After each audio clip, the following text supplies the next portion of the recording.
Welcome to the critique. Today's manuscript explores how total consecration, not the pursuit of wealth, is what actually unlocks divine prosperity.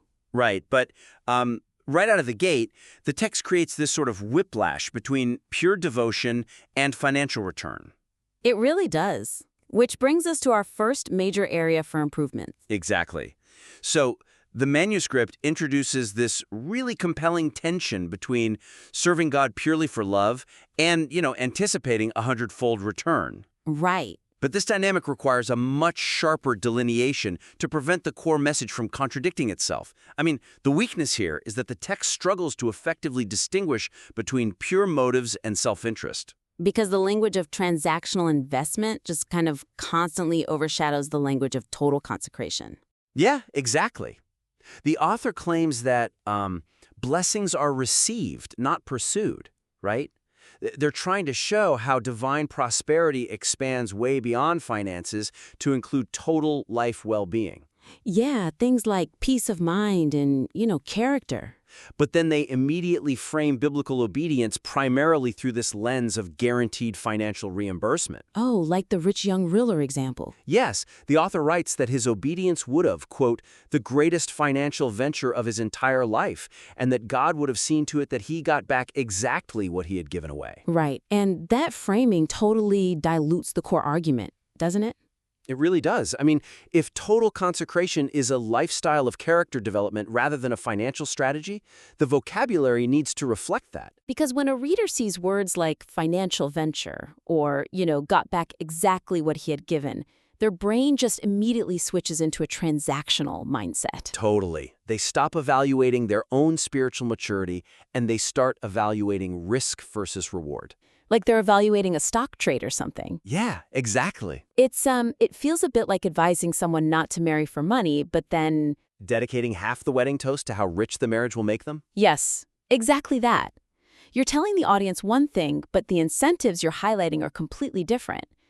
So how can the author resolve this whiplash for the reader? Well, my suggestion is to reframe the discussion around the hundredfold return and these, laws of abundance, to focus entirely on divine trust and stewardship capacity. Instead of mathematical, material reimbursement, you mean? Exactly. We have to strip away the Wall Street vocabulary. So give me an idea of what that actually looks like on the page. Like, how do you rewrite the rich young ruler section without losing the magnitude of what he walked away from? Okay, so instead of describing his missed opportunity as blowing a great financial venture, the author should revise it to emphasize what was actually lost. Which was? His freedom. His true loss was the freedom from the idolatry of wealth. Oh, wow, yeah, that's completely different. Right? The tragedy isn't that he missed out on a massive payout. The tragedy is that his possessions possessed him. That's a great way to put it. By shifting the focus there, the text contrasts the maturity of a faithful giver with a greedy pursuer of wealth. Exactly.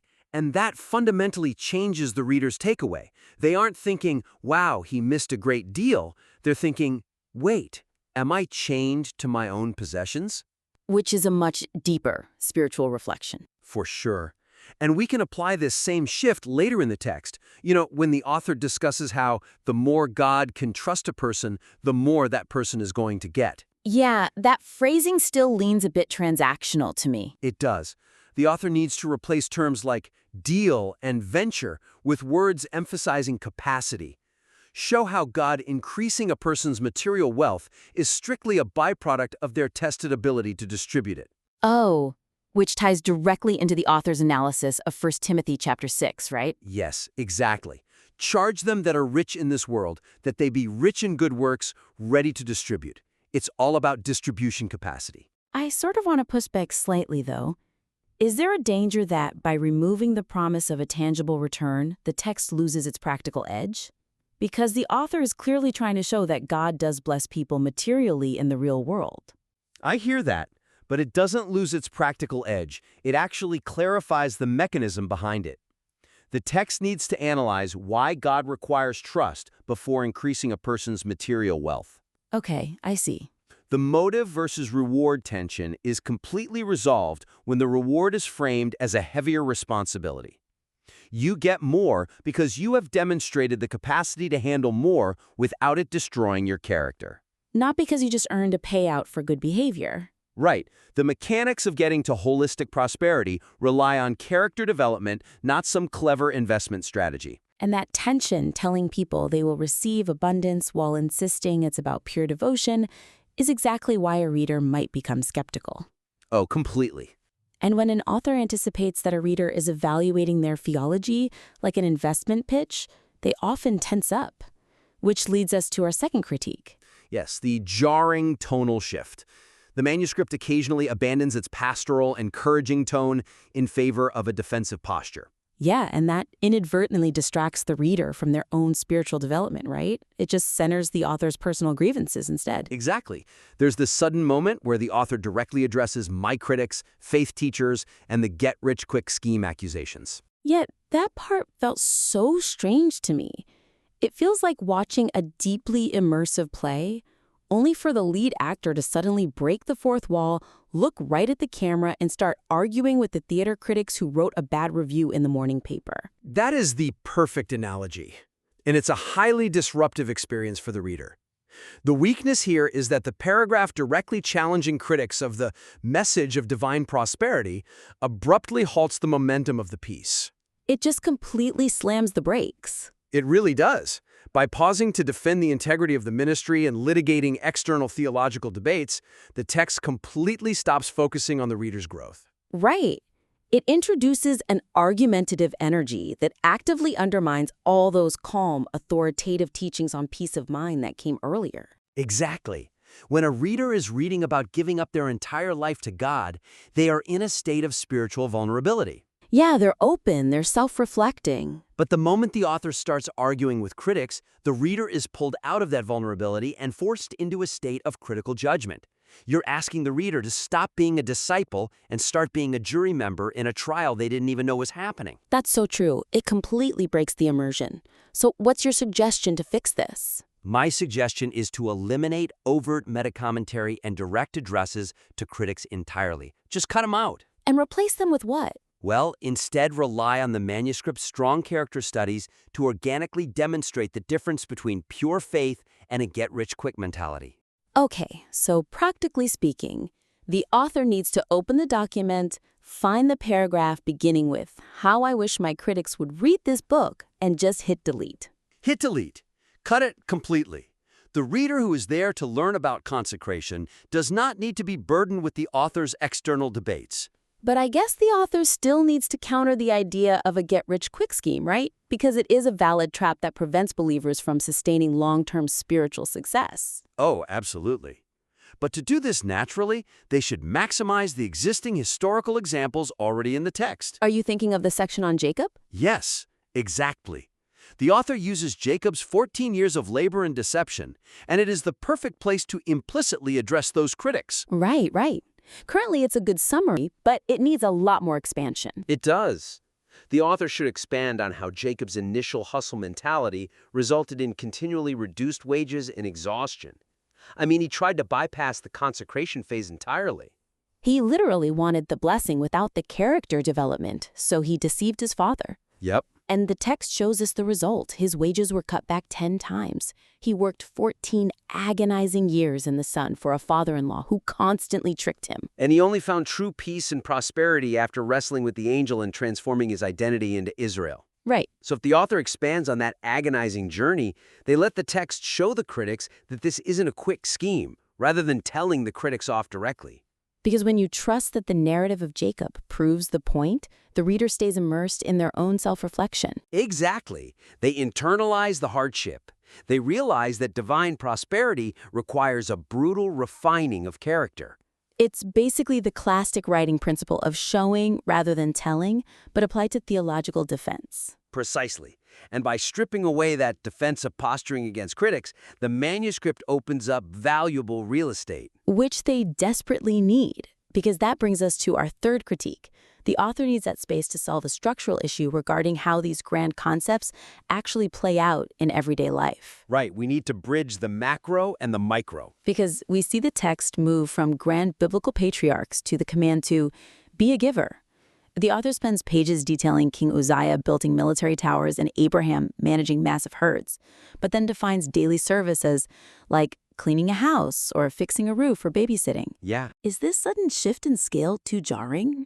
Well, while the text powerfully identifies giving as the essence of living, the practical, daily applications of this concept feel structurally isolated from the grand biblical case studies used earlier. Okay, how so? The structural weakness is that the text defines maturity for beginners in faith slightly too late. This makes the connection between massive financial abundance and small acts of service feel disjointed. Right, because the reader spends 90% of the manuscript learning about kings, massive herds, and massive ministry funds. Exactly. But the crucial mechanism for how everyday believers actually manage God's resources, the pivot to working with your hands to help a lonely neighbor or a sick child, is sequestered at the very end of the document. It's almost an afterthought. The text tells us God requires trust before increasing wealth, but it structurally isolates the actual test of that trust. Yes. And if you leave the practical examples to the very end, the reader spends most of the book thinking they can't practice these principles until they are, a CEO or a megachurch pastor. Which completely alienates most of the audience. Exactly. So my suggestion is to weave the concept of non-financial giving and daily service much earlier into the structural flow. Utilize it as the primary metric for the trustworthiness discussed in the opening sections. I want to look really closely at the section where the author discusses their own transition from small crowds to massive responsibilities. Okay, yeah. There is a specific line where they write, "I wasn't immediately made responsible for hundreds of thousands of dollars." If we want to bridge the gap between grant theology and practical reality, this seems like the exact place to do it. That is the absolute perfect anchor point. Instead of just stating they weren't given the money immediately, the author should explicitly tie this to the everyday acts of service mentioned later in the text. Like, detail what the author was doing before the crowds arrived. Right. Were they fixing roofs? Were they visiting the sick in the hospital? Show the reader that the macro-level responsibility of managing ministry funds was born directly from the micro-level service of uncompensated manual labor. That proves that total consecration is a lifestyle, not an abstract concept. It really shows how daily service and character development directly impact the flow of divine abundance. Yes, completely. So what about the 30 days challenge the author includes at the end? How does that fit into this structural shift? Right now, the challenge vaguely suggests the reader just be a blessing for 30 days. Which is pretty vague. Too vague. It needs to be much sharper. The author should integrate the specific examples, babysitting, nursing, manual labor, directly into this challenge as a concrete rubric. So don't just say, be a blessing. No, right. For the next 30 days, find a single mother and babysit for free. Find an elderly neighbor and fix their roof. Show the reader that the exact same spiritual muscle used to build Uzziah's military towers is the one used to visit a lonely neighbor. Oh, I love that. That fundamentally intertwines daily character development with the grand theology. It brings the concept of holistic prosperity right into the reader's living room. Exactly. Managing a little is the exact same spiritual mechanism as managing a lot. And notice how this structural shift inherently solves the first two problems we discussed today. Oh, absolutely it does. If the text establishes early on that true divine prosperity is measured in acts of service, fixing roofs, visiting the elderly, it completely diffuses the transactional Wall Street tone. You cannot maintain a transactional mindset when the primary requirement is uncompensated manual labor for a sick neighbor. Right. And it also completely answers the critics we discussed in the second segment. No one can accuse a theology of being a get-rich-quick scheme if the fundamental training ground is a 30-day crucible of exhausting, selfless service. The micro acts of service are the cure for the transactional tone, and they are the ultimate defense against the critics. It all comes back to how we define trust. Yeah. The author states early on, if we want God to trust us with his riches, then we have to trust him with ours. But the riches we possess right now might not be a bank account. Our true riches might just be our time, our empathy, and our physical energy. Wow. And by structurally weaving that reality throughout the entire piece, rather than tacking it on as an afterthought, the manuscript becomes a deeply grounded guide. It really does. It becomes actionable and real for the reader. Well, we've covered a lot of vital ground today. To quickly recap, the core focus areas for this manuscript involve refining the boundary between selfless consecration and transactional return, eliminating defensive tonal shifts to maintain audience immersion, and structurally uniting grand biblical examples with daily, practical acts of service. Right. And to take this material to the next level, the author should really focus on 3 clear actions. First, reframe the hundredfold return around stewardship capacity rather than mathematical financial reward. Second, swap the direct complaints about critics for a deeper, more agonizing narrative analysis of Jacob's 14-year journey. And third, move the practical examples of everyday giving earlier in the text so they serve as the defining metric for divine trust. By making those adjustments, the text will no longer leave the reader wrestling with mixed motives, but will clearly map out how total well-being is forged through genuine service. We warmly invite the listener to implement these revisions and submit their updated manuscript back to the critique for a future review.